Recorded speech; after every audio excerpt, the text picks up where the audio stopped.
Good morning, everyone. Welcome back to another episode of Lessons Learned, the dumbest thing I've ever done with money. My name is Suzanne, and I'm the head coach at G.R.A.C.E Financial Coaching. And let me tell you, sometimes I get really frustrated with technology, but what's really cool is when I can have my friends who live on the other side of the country join me for another episode of Lessons Learned. So Sara Hurst, we are so excited to have you today. Sara is the owner of Devoted Financial Coaching. She specializes in changing the mindset of her clients. Sara helps people address money hangups and get their budget set on autopilot. Yes, so that money stress is no longer a part of their regular life. Sara is also a part of a group called Powerhouse Coaches, which is a collaboration of professionals dedicated to providing real solutions to other coaches to improve and grow their coaching practices.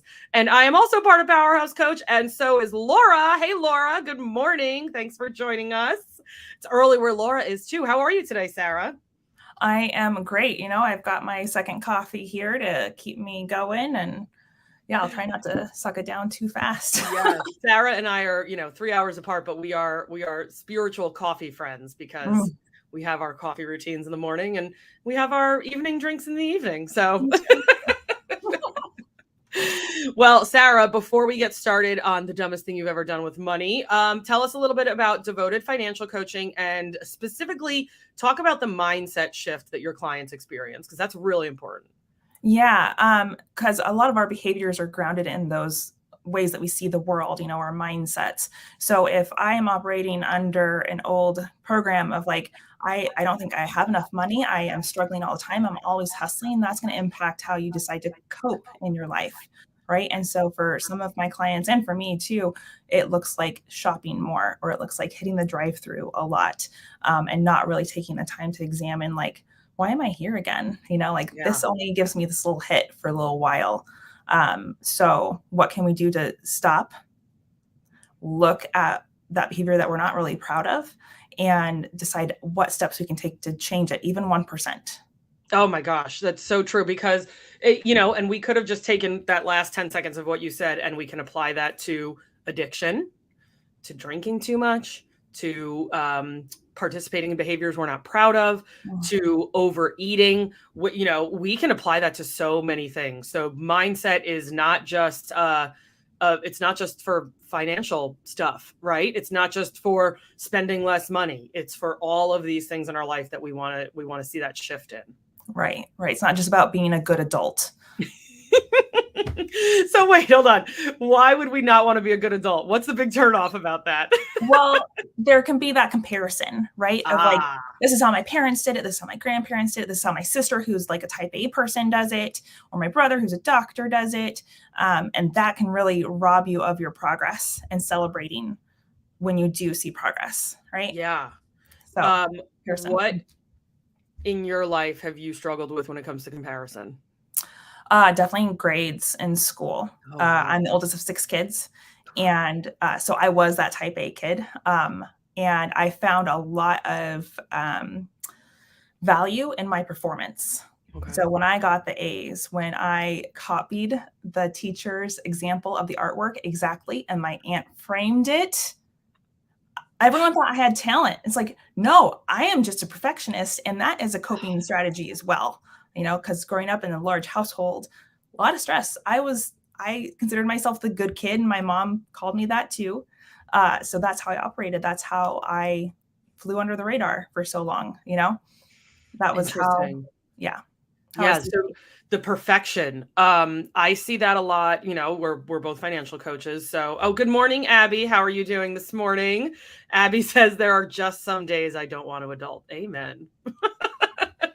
Coffee helps. Coffee helps, Abby. So when it comes to clients, sometimes I'll have clients work on a budget. Let's just say we're going to be in a coaching program for 12 months, right? That's what we've committed to. And the first 3 months, they're like, this sucks. We're out. We can't get this budget right. What I see is that it's not that they can't get the budget right. It's that they're trying to get it perfect. And they're trying to get it perfect in 60 to 90 days. What do you advise those clients where you see that reflection of that perfectionism that you see in yourself? Right. So I compare them to themselves instead of saying like, yeah, you think that this is perfection, but look how far you've come before that. Like you have made so many leaps and bounds. You've cut your grocery spending in half. What? You're eating out budget in half. So finding those ways to celebrate is a big one for sure. Definitely. I have a client right now. You just made me think of them. Spoke with them yesterday, and we've been working together for almost a full year, 10 months. And we have barely touched the budget. And not because I'm a bad financial coach, I hope. But because when we first started working together, we were in crisis mode. And we just kept having crisis after crisis after crisis after crisis. And so only now are we getting to a place where we're nailing down the budget, where we're cutting those grocery bills in half. And they are, getting through the big stuff isn't easy when you have that perfectionist side in you. Right.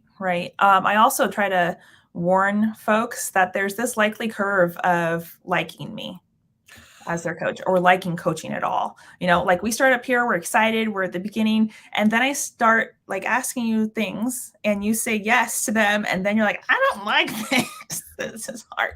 And we go down here to this valley and you're like, let me out. And we get through time, like 4 or 5 months, and we're going back up, but we can't get to back up over here where we like Sara even more and we like coaching even more until we put that time under our belts, right? So you got to commit to the process. And if they know that that's normal, then they're a bit more prepared for it. And I love that, because you know what that makes me think of? I worked with a personal trainer. Well, I didn't work with him, full disclosure. But I had a friend who was a personal trainer in San Diego. And one of the things that he always said is that everyone comes in loving him, and then they start hating him. And then at some point they love him again. And it just depends on, how fit the person was in the first place, what the person's goals were, if they were trying to lose weight or if they were trying to bulk up, whatever, and he's like, I see it. He's like, they come in and they hate me and they love me and they hate me and they love me and they hate me. And then eventually they get to a place where they loved him. And that's the same.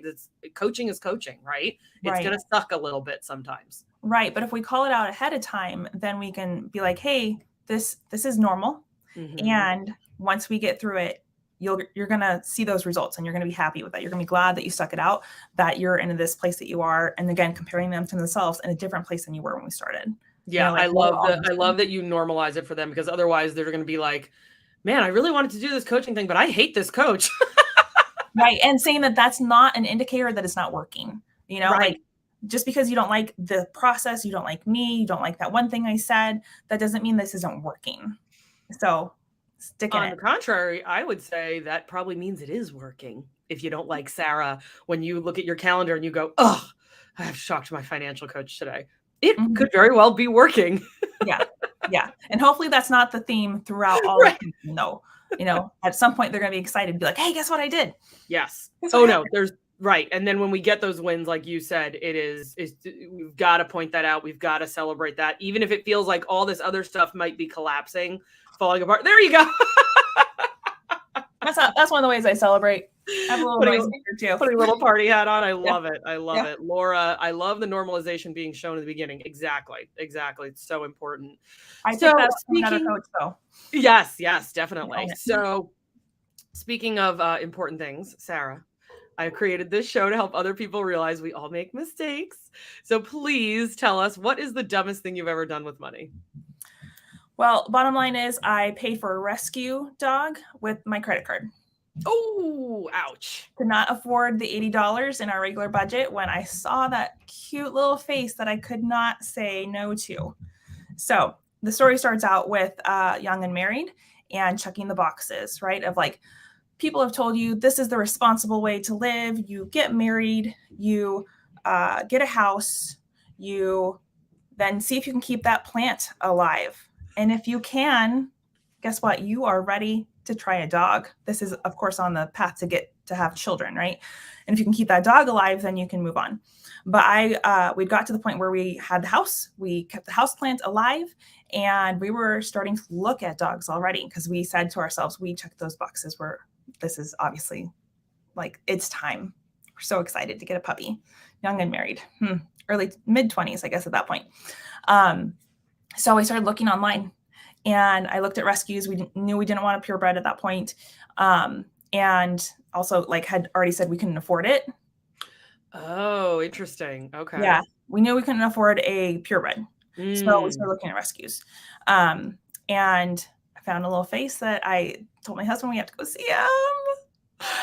And we met Harley. He was 4 months old. He'd only been there like a week, and I'm just like, nope, I can't leave this little puppy home. He's already been abandoned once because his old family had not been allowed to keep him because their landlord said no dogs. Ugh. So I was just like, oh, I'm attached to his story already. Right. So it was really hard actually to leave him there because they still needed to take care of some health things for him before we could take him home. But he Mm. was ours effectively, but had to put it on the credit card. And then, of course, had to go to PetSmart and buy another $350 worth of necessary pet things. Dog bed, food, cute collar, cute leash. He's probably going to need booties, right? Because it snows here in Spokane. Of course. Little puppy feet. So, and the toys and all the things that you think that a dog needs. And again, put that on the credit card too. Oh. Yep. That was, So, okay. So we have the puppy. We have a 4-month-old puppy, Harley. I used to have a Harley too. yeah. Harleys are good puppies. What happened when we brought him home? Was he the perfect puppy? Did he? Oh, so I recognize now that part of that was a little bit of coping because our friends had just left the state, our best friends. And so I'm like, what am I doing? I need someone to take care of now. Like if I'm not here with my best friends and Right. kind of filling that gap. So I spent a lot of time with the puppy. My husband was on the road for work a lot. And I'm in this big quiet house now. And then I decided to add a little puppy who doesn't like to be left alone.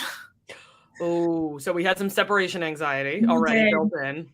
At the time, I worked full-time corporate though. So, I mean, kid had to figure out how to be crate trained really fast. I do Mm. remember at nighttime putting his crate in the hallway because I'm like, no dog in my room.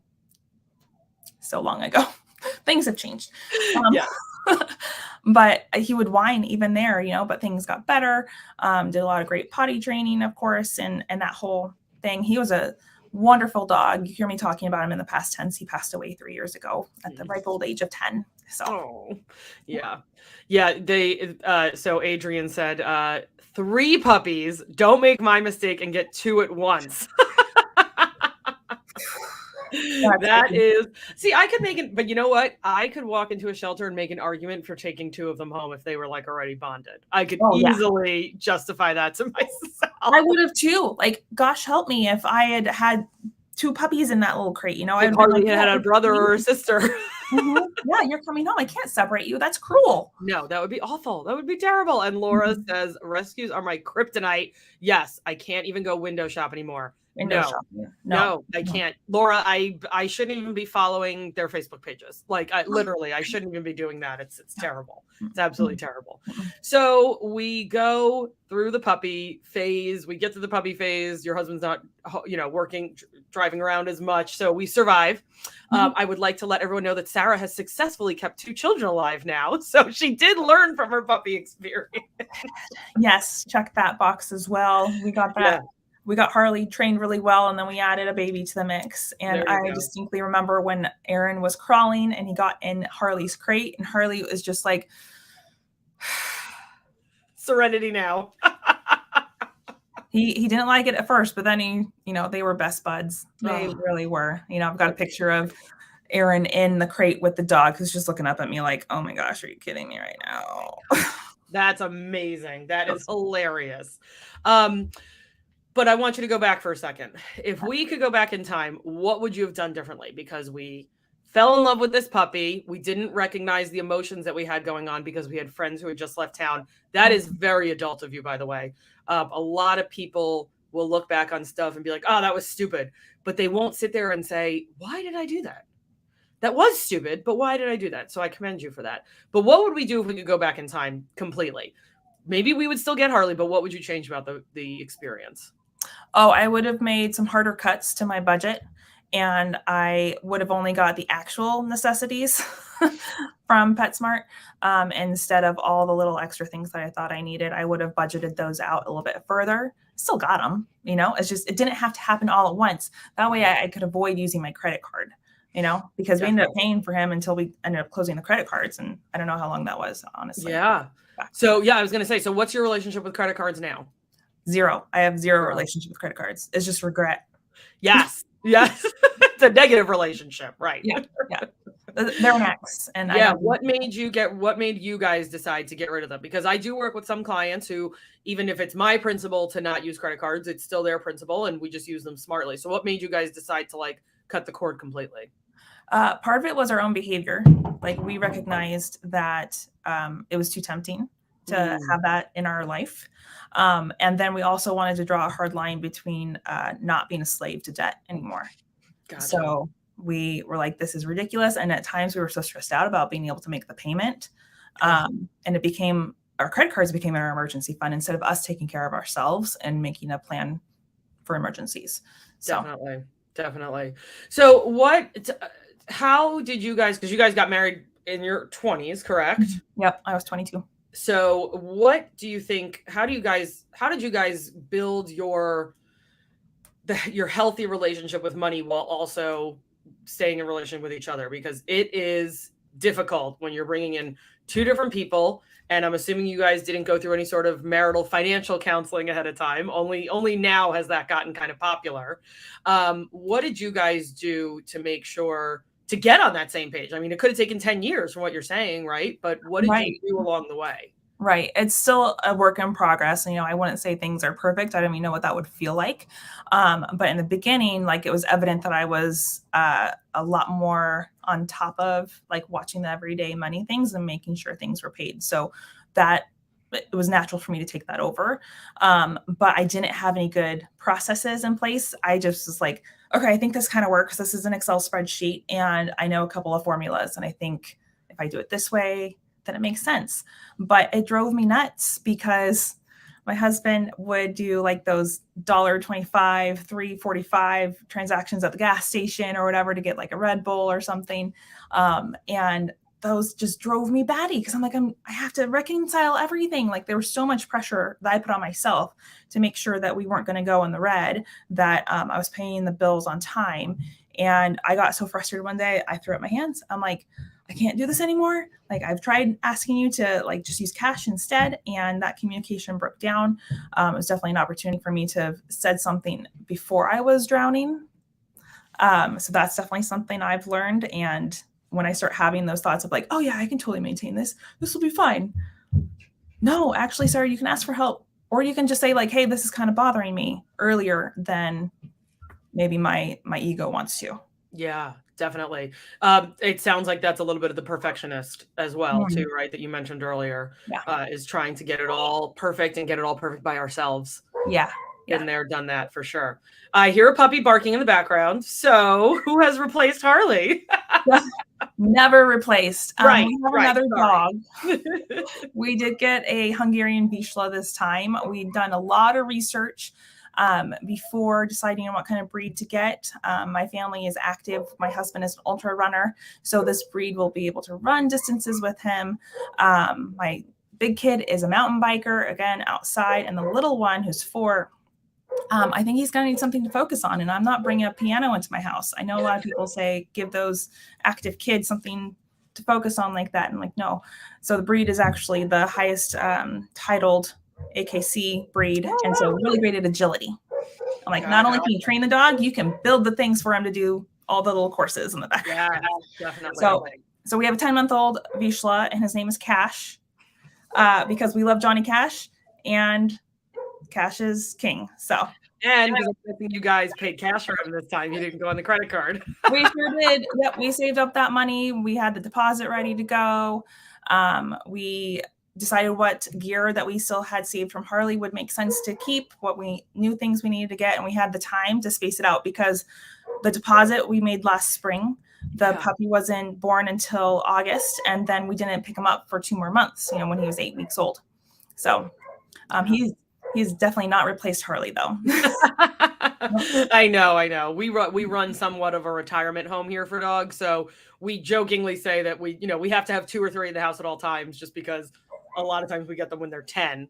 and they're not going to be with us much longer. So we do replace and reuse. And yeah, I mean, water bowls and leashes and, that stuff doesn't need to be thrown out. I can't tell you how many times I've talked to somebody who's went and got a dog and they had a dog, but then they bought all new stuff. I'm like, the dog doesn't know the leash was used on the other dog. No. Yeah, we totally reused our leashes. Yeah. We used my husband's old work pants and cut the legs off and make those into knots because he's destroying those left and right. It's like, I don't need to go buy $5 toys, $10 toys all the time. $5 toys. I went to go replace the bone for my one dog that we have right now. That's a big chewer. It was $19.99. $19.99 because he's 80 something pounds. He's a big boy and he chews hard. And the thing was $19.99. So no, I mean, dogs aren't cheap, but that's a great idea. I never thought about that with the pants. I'm totally going to do that. Yep. There you go. There you go. That's awesome. Well, guys, I hope you learned something from Sara today. And Sara, I want to thank you for being vulnerable and telling us about your puppy. And I'm sure you miss him. But it sounds like Cash is taking up your energy over there. So everybody who jumped in late, I saw a lot of people log in a little bit late. Please jump onto the YouTube page and catch all of Sara's advice. A lot of good stuff in here. So please make sure you join us next week for another episode of Lessons Learned, the dumbest thing I've ever done with money. Thanks again, Sara.